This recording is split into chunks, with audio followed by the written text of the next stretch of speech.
to home classes initiated by our worthy Director School Education Jammu.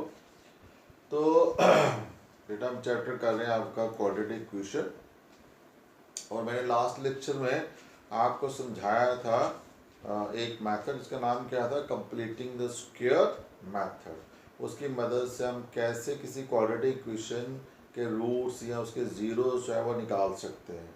ठीक है बेटा।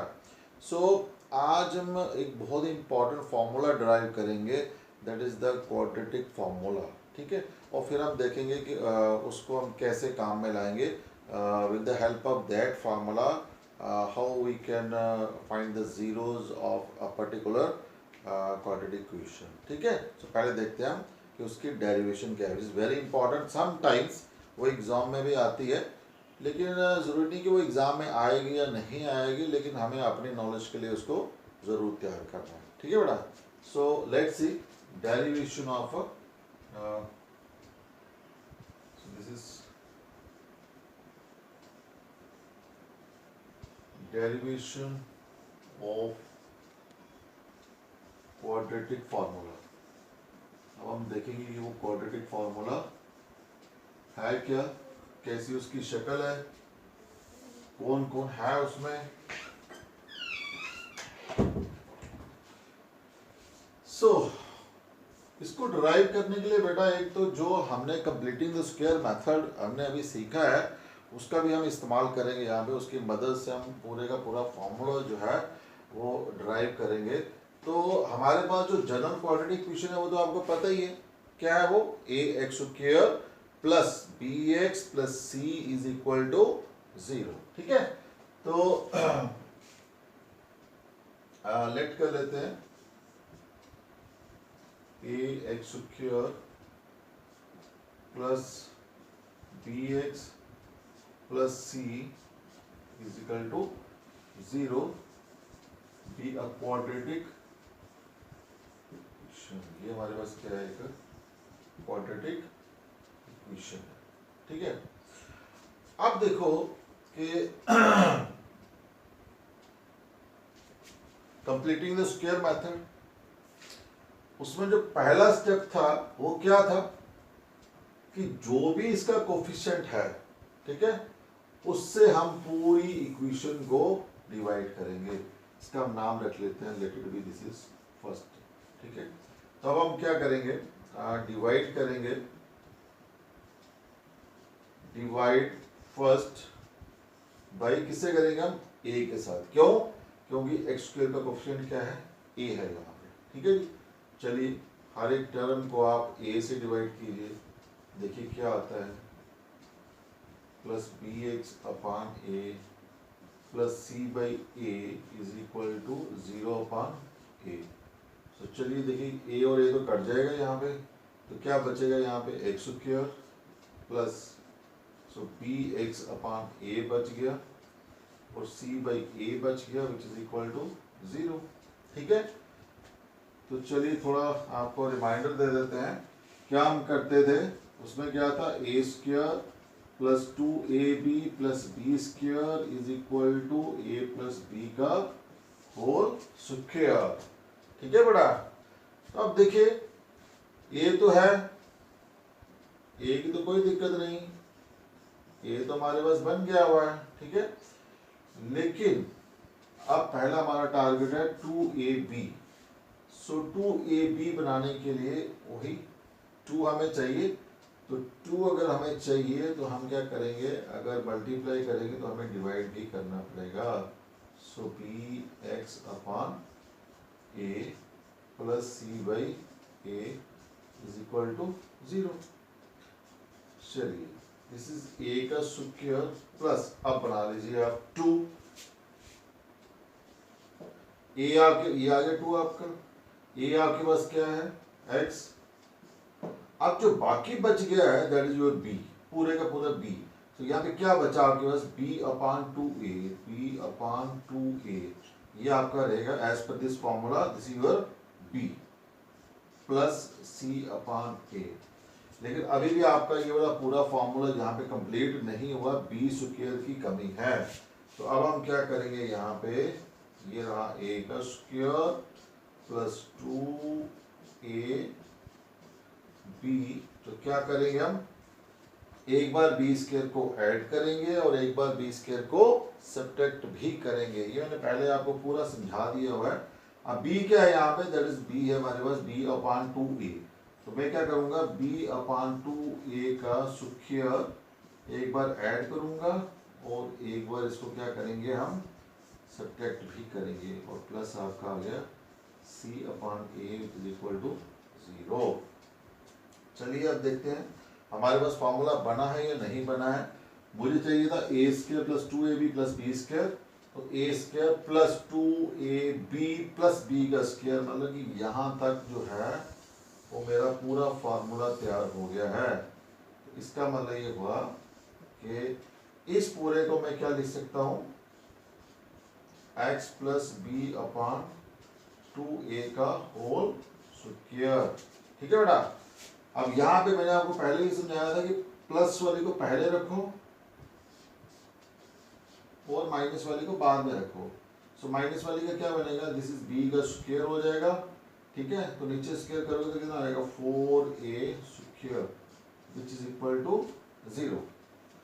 ये हम अपनी सुविधा के लिए करते हैं, ऐसा कोई नहीं है कि उसको इधर रखो या उसको, आप इसको भी लेके चलोगे तो तब भी हो ही जाएगा। ये सिर्फ हमें थोड़ा सा रहता है कि अगर प्लस वाली टर्म पहले हो तो माइनस बाद में करें तो अपने लिए थोड़ा ठीक रहता है, आसान हो जाती है चीज़। चलिए थोड़ा और आगे बढ़ते हैं, तो देखते हैं क्या फॉर्मूला निकल के हमारे सामने आता है। आपको भी इंतज़ार होगा कि किस किस्म का फॉर्मूला जो है वो सामने आ रहा है हमारे। सो देखिए अब हमारे पास क्या आ गया यहाँ पे, x plus b upon 2a, this is x plus b upon 2a का स्क्वायर है। ठीक है, प्लस अब देखिए यहाँ पे एलसीएम कितना आ जाएगा 4a स्क्वायर, एलसीएम आ गया 4a स्क्वायर। अब यहाँ पे क्या है a ही है आपके पास। ठीक है, तो ये कितना बन जाएगा आपके पास, this becomes 4ac, so minus क्या आ जाएगा b का square and which is equal to 0। ठीक है जी। अब देखिए आगे, this implies that x plus b upon 2a whole square, इस पूरी टर्म को ले जाइए आप इस तरफ, तो यहां अगर ये प्लस की है तो वहां पे जाके क्या हो जाएगी माइनस की, so that is 4ac minus b square upon 4a square. ठीक है बेटा। अब देखिए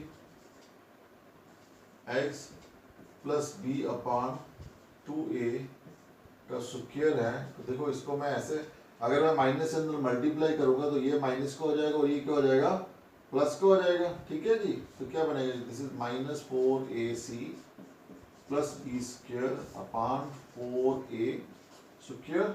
सो x plus b upon 2a square क्या बन जाएगा, this is b square minus 4ac upon 4a square. ठीक है जी। तो मैंने आपको पहले बताया था कि जब ये स्क्वायर को हम इस तरफ लेके जाएंगे तो एक तो ये रूट में कन्वर्ट हो, पूरी की पूरी टर्म रूट में आ जाएगी, और साथ में क्या आएगा इसके प्लस माइनस का साइन भी आएगा। So this implies that x plus b upon 2a is equal to plus minus under root, this is b square minus 4ac upon 4a square। ठीक है बेटा। So this is x plus b upon 2a is equal to plus minus, देखिए 4 का क्या बन जाएगा 2 और a square का क्या रह जाएगा a, ऊपर वाली क्वांटिटी पे रूट आपका रहेगा। सो दैट इज ये ऐसे बन जाएगा बी स्क्वायर माइनस 4ac और इसके नीचे क्या आ जाएगा 2a। देखिए बेसिकली ये ऐसे होता है, अगर रूट a अपान b है तो हम लिख सकते हैं root a upon root b। ठीक है, और 4a स्क्वायर का रूट क्या बनेगा, 4a स्क्वायर को मैं लिख सकता हूँ 2a का होल स्क्वायर, स्क्वायर और रूट कैंसिल तो क्या बचेगा 2a, ये मेरे पास आ गया 2a। ठीक है बेटा। तो चलिए बिल्कुल हम एंड पॉइंट के नजदीक हैं। अब आपके सामने वो चीज आने वाली है जो चीज हम निकालने जा रहे हैं। So that is x is equal to, यहाँ पे क्या आ जाएगा, ये जो b/2 है यहाँ पे प्लस का और वहां पे जाके क्या बन जाएगा माइनस का। So this is minus b/2a और बीच में साइन कौन सा है, प्लस माइनस का। So this is under root b² minus 4ac और इसका डिनोमिनेटर भी कितना है 2a। तो दोनों का डिनोमिनेटर सेम है, तो मैं इसको क्या लिख सकता हूँ, x is equal to minus b plus minus under root b² minus 4ac upon 2a। So this is my quadratic formula. So what is it?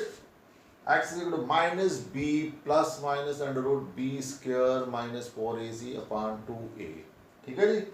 तो ये जो क्वाड्रेटिक फार्मूला है, यहाँ पे देखिए आपको दो वैल्यूज दे रहा है। एक आपको दे रहा है, इट हैज 2 रूट्स। सो इसके जो दो रूट हैं वो कौन कौन से हैं,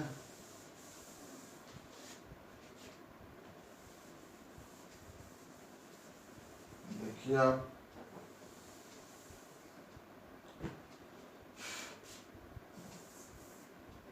देखिए एक आपके पास आ गया x is equal to minus b plus under root, एक बार प्लस कर लीजिए, अपॉन 2a को, ठीक है। एंड दूसरा क्या आ गया, x is equal to minus b minus under root b² minus 4ac upon 2a। तो ये मेरे पास जो है उसके दो रूट्स बनते हैं, उस जो आपने क्वाड्रेटिक फार्मूला ड्राइव किया था, ठीक है। तो अगर आप दो रूट्स का नाम अगर अल्फा बीटा देना चाहो तो एक आपके पास अल्फा हो जाएगा और एक आपके पास क्या हो जाएगा, बीटा हो जाएगा, ठीक है जी। सो if alpha and beta be the roots of first, जो अपने फर्स्ट क्वेश्चन लेते अगर इसके रूट्स हैं, सो देन अल्फा मेरे पास क्या आ जाएगा, एक वैल्यू आप अल्फा का दे दो, so minus b plus under root b² minus 4ac upon 2a, और दूसरी वैल्यू दे सकते हो आप बीटा को। So that is what, minus b minus under root b² minus 4ac upon 2a, ठीक है बेटा। तो ये आपके पास आगे दो रूट आ गए और क्वाड्रेटिक फॉर्मूला क्या बना था, minus b plus minus under root b² minus 4ac upon 2a। अब देखो बेटा यहाँ पे एक तो मैं स्पेशल केसेस इसी फॉर्मूले के साथ में डिस्कस कर लेता हूँ, कुछ स्पेशल केसेस। वो स्पेशल केसेस क्या है कि ये जो रूट के अंदर ये जो आपको क्वांटिटी दिख रही है that is b² minus 4ac, इसका बहुत बड़ा रोल है, ठीक है। ये हमें बताती है, ये वाली जो क्वांटिटी है ये हमें बताती है कि रूट जो होंगे हमारे पास उनकी नेचर कैसी होगी, उनकी नेचर कैसी होगी। नेचर का मतलब ये हुआ कि रूट हमारे पास रियल होंगे या अनइक्वल होंगे या इक्वल होंगे या रियल रूट होंगे ही नहीं, ठीक है बेटा। अब ये कैसे बताती है हमें ये वाली क्वांटिटी, इसके बारे में थोड़ा सा डिस्कस कर लेते हैं। और इस क्वांटिटी का एक नाम है यहाँ पे, उसका नाम क्या है, डिस्क्रिमिनेंट। इसको क्या बोलते हैं, डिस्क्रिमिनेंट। और डिस्क्रिमिनेंट की वैल्यू क्या है, b² माइनस 4ac, जिसको यहाँ पे कैपिटल D के साथ डिनोट किया जाता है, ठीक है बेटा। सो पहले मैं इसका बता देता हूँ आपको, पहले हम उसको डिस्कस कर लेते हैं। द क्वांटिटी या एक्सप्रेशन कुछ भी नाम दे दो, b² minus 4ac is called discriminant, DISCRI is called discriminant of the quadratic equation, कौन सी, ax² plus bx plus c is equal to 0। इस क्वाड्रेटिक इक्वेशन का ये जो है बी स्क्वायर माइनस 4ac, इसको क्या बोलते हो, डिस्क्रिमिनेंट, ठीक है।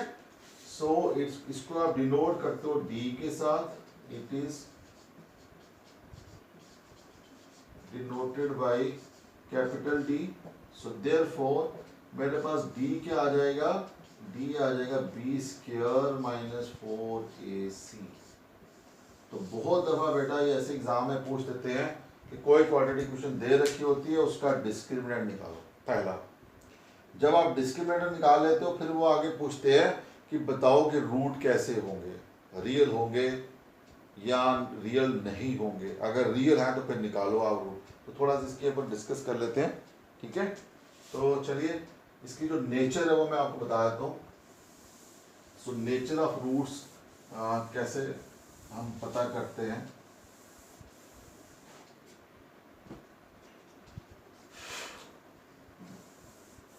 So nature of roots,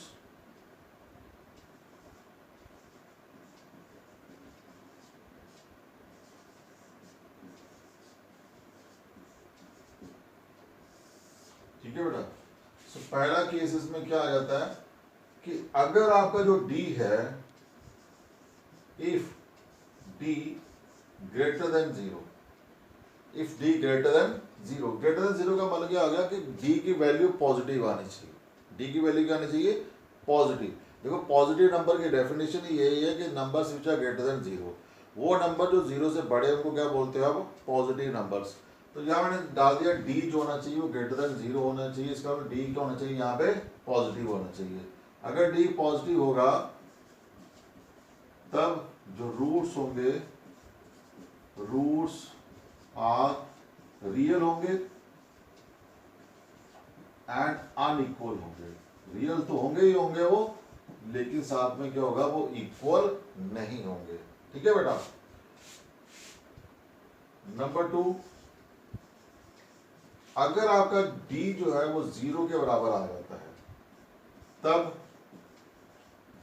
then roots आपके रियल होंगे, लेकिन इस बार अनइक्वल नहीं होंगे, इस बार क्या हो जाएंगे, इक्वल बन जाएंगे।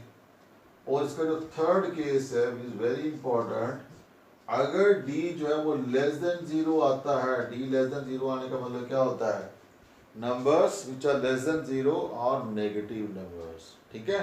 अगर डी की वैल्यू आपकी नेगेटिव आती है तो तब जो रूट्स हैं, देन रूट्स और नॉट रियल, ठीक है बेटा। और कई दफा आपको क्वेश्चन पूछा जाता है कि find the roots if exist, find the root if exist, अगर वो एग्जिस्ट करते हैं तो निकालो। तो पहले केस में एग्जिस्ट करेंगे, दूसरे केस में भी एग्जिस्ट करेंगे, लेकिन अगर ये वाला केस आ गया आपका, अगर डिस्क्रिमिनेंट नेगेटिव आ गया आपका, तो वहां पे आप सीधा लिख सकते हो कि as discriminant is less than zero therefore roots are not real in this case, ठीक है। उस केस में आपके पास रूट जो होंगे वो रियल नहीं होंगे, ठीक है। So this is the nature of the root है। तो नेचर ऑफ द रूट आप कैसे डिसाइड करते हो, ये आपके पास 3 चीजें हैं, आपको ये बताती हैं कि रूट रियल और अनइक्वल कब होंगे, रियल और इक्वल कब होंगे, और रूट रियल कब नहीं होंगे, वो भी आपको यहाँ से पता चलता है, ठीक है बेटा। सो ये डेरिवेशन ऑफ फार्मूला भी है, कई दफ़ा एग्जाम में आ जाता है, ठीक है। तो आप इस तरीके से उसको कर सकते हो। अब जो मैं एक्सरसाइज आपको करा रहा था 4.3, उसका जो पहला क्वेश्चन मैंने आपको कराया था on the basis of completing the square, अब आपकी बुक में उसी क्वेश्चन को उन्होंने बोला हुआ है कि आप क्वाड्रेटिक फार्मूला लेके भी उसको सॉल्व करो, ठीक है बेटा। तो मैं नेक्स्ट लेक्चर में आपको ये बताऊंगा कि उस एक्सरसाइज वही रहेगी 4.3, क्वेश्चन भी वही रहेगा, सब कुछ वही रहेगा, लेकिन अब हम उसको करेंगे with the help of the quadratic formula, ठीक है। तो तब तक आप इसको प्रैक्टिस कीजिए, how to drive the quadratic formula. Okay, bye.